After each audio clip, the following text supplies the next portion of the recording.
My girlfriend of 2 years won't forgive me for cheating on my ex-fiance, and I'm at a loss. The author of the post is listed in the description. Background. So I know this sub often quotes, "Once a cheater, always a cheater." I agree and disagree at the same time. I cheated on my ex-fiance when I was 24. I had recently found out after my mother passed that she was not actually my mother, but my grandmother. My junkie sister, who OD'd when I was 15, was actually my bio mom. My fiancé at the time, Alma, told me that I needed to get over it because there was nothing I could do. She stopped wanting to talk to me, even if it was about her day, and I felt emasculated constantly. She refused to have sex for months at a time, and I withdrew. We both stopped trying, but neither of us were ready to let go as we were high school sweethearts and were afraid of being without each other. Long story short, I had a one-night stand. In the moment, it felt nice that someone was interested in my day, in me, and found me sexually attractive, and then it felt like someone dropped a boulder on me. I told Alma immediately the day after, and we split up. I am by no means proud of myself for cheating. I felt sick to my stomach looking at myself and took a year to reevaluate my life. I moved apartments, hit the gym, ate better, tried Buddhism, and now I feel better. Alma and I even got together after the year to talk things out. She apologized for pulling away and I apologized for cheating. We forgive each other. We'll never be great friends again, but I feel better knowing that we won't cringe when we see the other person. I met my now girlfriend, Sasha, at a mutual friend's party. I got her number and we really hit it off. When we broached the conversation about past relationships, I told her what happened between me and Alma. I told her that if she had any questions, or if this made her feel uncomfortable, then to let me know. She seemed fairly understanding, though she had never cheated or been cheated on, and we continued to have a wonderful relationship. We moved in together in November. Now-ish. About the end of February, she started to become increasingly curious about the cheating. She asked me if the one-night stand and I ever talked after, if she knew I had a fiancé, if Alma wanted to try and work things out, if I ever tried to get with other women in relationships, etc. I answered her honestly to all and let her know that if she's concerned that I'm going to cheat again, I'll keep my electronics and such open to her. Things seemed to be all right for a bit, until I noticed that Sasha was compulsively going through my electronics. She didn't ask me any more questions regarding my infidelity, but just became very jealous and controlling. For example, 3 weeks ago, I had to take my computer to the shop because it had been acting buggy. Come to find out that a key logger of some sort had been installed on my computer. I brought this up to Sasha, and she asked why I took my computer in, that it worked fine for her, and that maybe it downloaded when I went onto some porn site. Another example would be Alma messaging me on Facebook last week, wondering why I sent her and another girl from high school text messages. I had no idea what she was talking about, and she sent me screen caps from a cell phone number that's obviously mine. The texts weren't inappropriate, but obviously out of place. They just tried to strike up a conversation, but were obviously not done in my tone. Again, I asked Sasha, and she seemed genuinely clueless and baffled. I checked my online account, and it confirmed that the messages were sent from my phone. Yesterday, Sasha and I went out to celebrate her friend Danielle's promotion. When Sasha went to the bathroom, Danielle brought up cheating. She told me about this ex that cheated on her all the time and cheated in all of his relationships. Once a cheater, you know? I told her that for some people that's true, but I think once a cheater should be reflective of the relationship that someone cheated in. I always know Alma will see me as a cheater. I can't take that away, but I never want to cheat again. I never want to step into a relationship and be treated like a cheater. I explained this to Danielle without referencing my past infidelity. She laughed and told me I diluted myself and that Sasha better keep her eye on me. Sasha came back and I excused myself and told Sasha I felt sick and wanted to go home. She wanted to stay and said I could just Uber. I Ubered home and watched some Netflix. Sasha came home a little tipsy and began to slyly ask if I came home immediately or if I detoured. I asked her why she was being so distrustful, as I felt I kept communications open to her and have not given her a reason to not believe me. She went silent, then excused herself to go to bed. When I joined her, she was on her laptop and slammed it shut when I entered the room. Today, I'm fuming. I've done everything, I feel, I can to help alleviate any worries of cheating. I've done my best to be a better person than who I once was. I'm at a loss, and don't know if this is a normal reaction when you date someone who once cheated. Is this worth salvaging with Sasha, or should I just cut and run? Relevant comments before update. Commenter. Dude, run. This is so beyond okay. A keylogger? Texting people from your phone? You deserve someone who treats you based on your actions. You did something at a really bad time in your life that you regret and have bettered yourself from. Your past shouldn't be held against you. Answer. It infuriated me that she texted Alma. I felt that it could have potentially dragged her into rehashing things about our past relationship that don't need to be. But Sasha just acted so baffled and confused, I for a moment believed that she didn't text them and had no clue about what I was talking about. OP on his feelings with his current GF and the whole situation. I'm not sure if she's cheating or cheated or what caused her sudden interest, but I just kept rationalizing all of these things. Like maybe I wasn't honest enough, so she needed to download a keylogger. Maybe I wasn't honest or open enough about Alma, so she pursued it. I'm not excusing her actions, I just kept hoping that I could make things better. Writing everything out makes it obvious I can't. I'm going to break up with her. I don't think that's even a question in my mind anymore. I just feel incredibly paranoid about everything now. I'm afraid she's tracking my cell phone, my text messages, my computer. I'm posting this from my coworker's work laptop, so I need to plan my moves without her catching wind. Maybe I'm just overly paranoid, but I've never thought I'd have to deal with a situation like this. When talking about his past relationship with Alma, when Alma and I talked, we both reflected on that. In her words, she was kind of grateful I cheated because she thought we wouldn't have had the courage or reasons to break things off otherwise and would still be unhappy with each other. Part of me felt that the issues I was dealing with through Sasha was kind of karma for cheating. I think I did dilute our issues in hopes I could convince her that I'm not that person anymore. Update. So I'm just going to sum things up because there's a lot of detail and it's great for long stories with friends. Maybe not Reddit. Sasha told me she was going to visit her mother because there was a health emergency last week.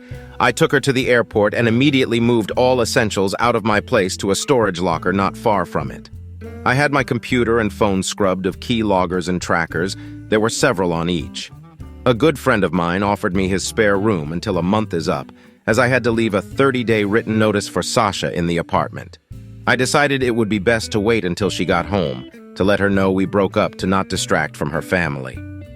The day before Sasha was supposed to fly back, I received an eerie Facebook message from Alma. Apparently for the past couple days her home had been messed with. Someone left gates open, tore through screen doors, broke a couple pots in yard, and she felt like she was being watched. She asked if there was any chance that I or Sasha was behind all of this. It pained me to say it, but part of me thought Sasha or Danielle might be, as I had no idea where Alma currently lived. I informed her about the keylogger, the trackers, and other issues. Alma asked what kind of car I drove as she had noticed the same car driving by several times and was now parked at the end of her block. It was not Sasha's vehicle or mine, so I assumed Danielle might be stalking Alma on Sasha's behalf while I was gone. Alma asked if I would come deal with this as she was very upset to be involved involuntarily in this issue and to at least provide company so she wouldn't be home alone. She gave me her address and off I went. Come to find out, Sasha never boarded the plane. She bought a ticket and turned around as soon as I did. She rented a car and went to stalk Alma, probably in hopes to catch me going back to Alma, which in her eyes happened as soon as I showed up to Alma's place. I arrived and Sasha came bulldozing out of her rented car towards me. She kept screaming at me for cheating on her, that she knew I'd run back to that SLT, that the second she was gone I couldn't keep my dick in my pants. Alma came out of her house at the sound of the screams, and Sasha tried to sprint at her. Thankfully, Alma was able to get back into her home and lock the door in time, while Sasha began to hurl things around her yard. The police arrived and took everyone aside for statements. Alma showed pictures of prior damage, photos of the car parked at the end of the block, Facebook messages between me, and I did the same. Surprisingly, it seemed that Sasha didn't deny any of it. She even admitted to stalking Alma's Facebook enough to determine where she lived based on photos. The worst moment was when they put Sasha into the police car. She looked me dead in the eye and told me that what she did for me and our love together. We will be together, she swears. The police officer apologized and said I should start looking into a restraining order ASAP. So that's what I've been doing this week. I think I want to be single for some time now. Relevant comments. Commenter. She looked me dead in the eye and told me that what she did for me and our love together. We will be together, she swears. That is so unsettling. I'm glad you and Alma are safe. You should talk to her about also looking into getting a restraining order for herself against Sasha. Answer: I'm not sure what Alma's plans are right now, but we're both refraining from further contact from each other. She's removed herself from Facebook, and that's all I know. Commenter: I don't understand your ex's plan, or really the story. Why did your ex assume that you would go over to Alma's house? How did she know Alma would ask you for help? Why did Alma ask you for help? Why did Alan even suspect it was your girlfriend? Answer: Sasha assumed I would go over to Alma's house because she thought I would go back to her or have an affair with her. I'm guessing this stemmed from the unprompted Facebook message Alma sent me regarding the weird texts she received. She had no idea Alma would ask for my help. Alma asked for my help because she recognized it was my girlfriend or girlfriend's friend, more than likely causing this due to the dates and new information regarding the tracking. And Sasha has a very distinct feature so that if you Facebook stalked her, you could easily point her out in a lineup or in a car that drives by at least 4 times. Oopie on cutting contact with Sasha and her family. Oh, I have no intention of talking to her anymore. I just still hope she can get the help she needs because before she started to tip, she was a genuinely wonderful person. I hope someone helps her find stability in that mindset and not this crazy one. I spoke to her mom to let her know what's going on, but I've been advised to cease contact with anyone with obvious ties to her. Okay, next story. My dad is pretending I'm not getting married. So my dad has always been a very show-off person, announcements about grades, telling everyone how great his daughters are doing, telling off my sister for having a job he can't show off. When he divorced from my mom, he was a good parent for a while, and then he met Eva. Eva is way younger, has had a lot of work done, and used to send him flirty messages when he was still married. They got married very early on in the relationship because they've known each other ages. She told him not to text us too much because we are adults. She checks his phone all the time. She forbade him from seeing us Christmas Day or St. Stephen's Day because he needed to be with his new family. And it would have been disrespectful to her for him to see his ex-wife, and she's overall been an absolute nightmare. And he follows everything she tells him to do. Now I'm getting married and told my dad he's invited, but she's not. I've met the woman once and I don't like her. Plus I know my father isn't a great person and he'd be making jabs at my mom about being older than Eva, etc.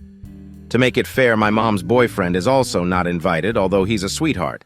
My dad's answer to my invite has been to pretend nothing is happening. I sent him a save the date and he sent me a thumbs up emoji. He hasn't asked me one question about the wedding, not even the venue, even though he told me shortly before meeting Eva that he was looking forward to me and my sister getting married and how excited he was. Myself and my fiancé are different religions and cultures, so everyone's had lots of questions about how we are handling that. Turns out he hasn't told Eva I'm getting married, and he hasn't told anyone else, so he is just planning to say he has a work trip and come to the wedding. I don't actually think he's going to show up. I think he will say he is going to and then not show at the last minute. But my sister thinks he'll show up with her and make a whole scene because he told her Eva has just as much right to be there as your mom. Anyone else dealt with something similar? Do I need a backup to walk me down the aisle? Relevant comments before update. Commenter: I just want to point out that your dad is in an abusive relationship. His new wife is cutting him off from his family, his support system, so she can have more control over him. He probably won't be allowed to go to the wedding because she's not invited, and probably wouldn't have been allowed to even if she was. Your dad is an ass all on his own. But I think it's important to recognize that he's still capable of being abused and that it's happening. Answer: yes, they both suck. He has always been a cheater. At least 3 other women during the span of 10 years that we have evidence of, and I think no evidence he was cheating on my mom with her, so that's why she's constantly monitoring his phone and not allowing him to leave the house. We told him not to marry her and that her behavior is very concerning, but he seems very blind. Another commenter: it sounds like he wants to come and he knows the only way him coming without his wife is possible is if he lies about it. He's risking getting caught to be able to go, which speaks volumes about their relationship. But if she checks his phone, you're causing further risk of her finding out if you keep messaging him about the wedding. Stick to phone calls so there's no record. I hope he can make it and there's no drama. Answer: I rang him the first time to tell him I was getting married and then sent him the save the date the second time asking if he was coming. I didn't know that he hadn't told her at the time. I've no idea why the wife wouldn't let him go to his daughter's wedding, though she's as amazing as he says. On why his mom's boyfriend isn't invited. Far more drama if I include him and exclude Eva. It's not worth the headache. He will for sure not show up if I invite my mom's boyfriend and not his wife. My mom understands that even though my dad is not the best dad ever, I still want him there. They aren't together that long, so she's okay with her boyfriend staying at home. Plus, then he can stay with the dogs, and she doesn't have to worry about getting a dog sitter. Most of the family is going as well, so there's nobody to look after them. Update. So it turns out my dad ended up telling Eva about my wedding and telling her that she was invited to the wedding to avoid problems. She got herself a dress, booked a hotel, etc. My dad tried to convince me to invite her, but his biggest selling point was that he thought it'd be an amazing time to introduce Eva to my mom and my mom's whole family. Why would he think my mom want to meet this woman is beyond me, and that she would feel excluded otherwise. He always rubs in our faces his new family, even calling it his new family, keeps canceling every dinner he sets up with my sister due to some emergency involving Eva, or tells us to call Eva Mom. Both me and my sister are way beyond the point of calling some randomer mom since we both moved out and he's being ridiculous. He called me again and again trying to convince me, and I said no, explaining that I knew the only reason he wanted to bring his wife to the wedding was to upset Mom, and that I wasn't going to let the two of them do that. He makes jabs at my mom every time he's around her about how great his new wife is. I thought the whole thing was over until I sent him some information about the wedding, and I guess he started feeling guilty and told us that he booked the flight for Eva as well, and he booked himself on the same flight as my mom. Changed his whole flight plans just so he could be on the flight with her, so that my mom and Eva could still meet. AKA, he could still rub his new wife in her face and try and screw with my mom's head by putting her down and making comparisons, and then Eva would just go off and shop while he was at the ceremony. I'm not sure if this is true or if he was going to try and bring her to the wedding and hope she didn't get kicked out. I'm trying to convince my mom to change her flight so he can't get inside her head 12 hours before the wedding. I don't know if I should uninvite him. Relevant comments before update. Commenter. OMG, yes. What has your mom done to you that you'd facilitate hurting her? Why does he know so many details of your mom's travel plans? Answer. She is the main reason I haven't uninvited him yet. She keeps saying I need to have a relationship with him, and being more understanding. He knows because he asked, and we figured he was trying to avoid being on the same flight as her edit. Wrong word. New update. I asked him to change his flight because he had specifically asked me what flight my mom was on so he could avoid her, he had said. And my mom was flying with my grandpa, so it would have been quite hard to change their flights to avoid him. My dad told me he'd changed flights and that he'd invent some lie to tell Eva. He also said I was a horrible person for not believing him when he told me that he had not booked the flight out of spite. But he told my mom he booked the flight on purpose so that she could meet his new wife, and what reason would there be for wanting them to meet other than to be an AH? I thought the whole thing was resolved, and my mom was really adamant that she wanted my dad to be there because I don't have a great relationship with him, and she knew it would have meant the end of the relationship if I uninvited him. Fast forward to 2 days after the conversation, my dad rebooked his flight and sent me a message to say he had changed flights. Then that evening, he calls me. I answered the phone and I could hear someone screaming down the phone. Turns out Eva got her hands on my dad's phone, read the messages where I asked him to reschedule the flight, and she rang me shouting down the phone that I am unhinged. I am a horrible person. I am effed in the head. She said that I am so weird because I'm in my 30s and I still talk to my parents. This one was really weird because am I meant to stop at a certain age? And that I'm jealous of the fact that my dad has a new life. I was very calm and said that I'm sorry she's upset, that the issues around the wedding aren't really related to her directly and that my dad was trying to upset my mom. I also said my mom's partner is not coming either, so it wouldn't be fair to have her there. She started shouting that my mom was a fat old cow and I lost it. I absolutely lost it.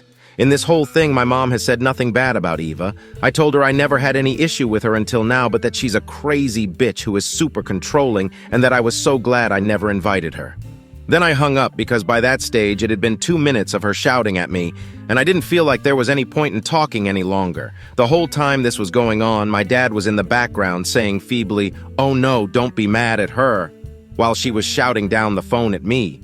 Anyway, next day my dad calls me and says that Eva was upset because he didn't tell her about changing the flights, and that I was awful for responding to her like that. He also said, "Do you really think this is my fault?" And I said yes, and he said, "Do you really refuse to take any responsibility? None of this would have happened if you had invited her like I asked you to."